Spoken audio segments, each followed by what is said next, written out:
कहते हैं साध सोए जो सीधा चाले।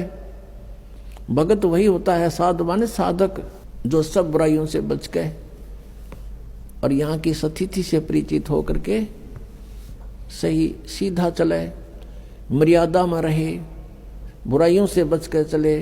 संसार के जो चोज हैं, इन चोचलों से बच्चे, नाचना गाना फंड करना डीजे बजाना, ये कोई एक भक्तों के लक्षण है।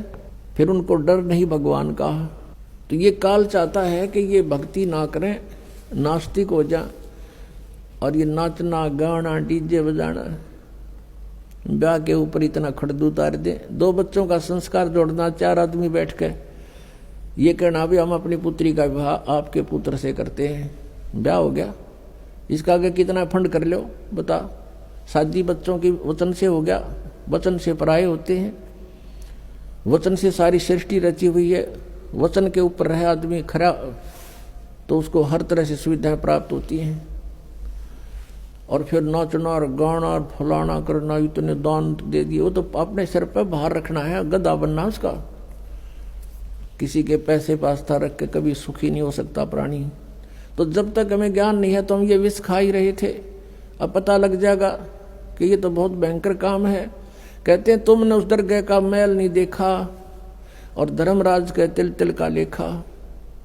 कौन बिराने बाहर न डोए। फिर जैसे कल आपको कथा सुनाई थी, एक साधु संत बन रहा था, नकली भगत ने उसको प्रार्थना किया भक्ति कर लो हमें सेवा मिल जाएगी संत की। वो उसके चौबारे में रहने लग गया। भगत सेवा करता, वो खा कर सो जाता, कुआड़ बंद करके महात्मा साधना करता है। फिर वो मृत्यु के उपरांत उसके ही घर पर बैल बना और बैलगाड़ी में जोड़ कर उसके खाए हुए के पूरे कर रहा था। जब परमात्मा गरीबदास जी को उस पर दया आ गई नकली पे, तब उसको बताया भाई तूने भक्ति करी नहीं और इसका अन्न खाया, ये पूरा करना पड़ेगा तुझे। लठ खा के कर ले तो राजी खुशी कर ले, पूरा करना पड़ेगा। फिर वो चल पड़ा अपना सीधा होके। तो कहते तुमने उस दरगाह का मैल नहीं देखा, धर्मराज के तिल तिल का लेखा। तो आप किसी से दहेज लेते हो, वो आपके ऊपर भार बन गया और उसका फिर पूरा आपने देना पड़ेगा। किसी का बैल बनोगे, किसी की भैंस बनोगे, किसी का खच्चर बनोगे, वो पूरा करना पड़ेगा। फिर क्यों सिर में दर्द करे। जैसे किरका जहर का रंग होरी हो, कहो कौन तिस खावे राम रंग होरी हो।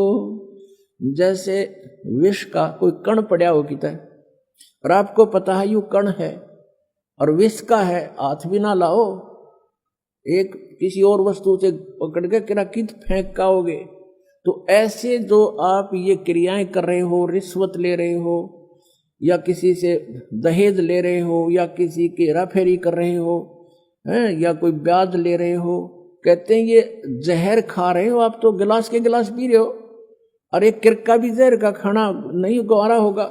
तो कहने का भाव ये है कि हम अज्ञानता के वश ये नालायकी कर रहे हैं और जब पता लग जाएगा इतनी भयंकर मार पड़ेगी इसकी।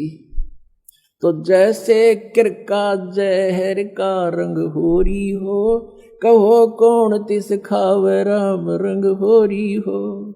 कहते कौन खाओ फिर जहर ने, पता लग गया था।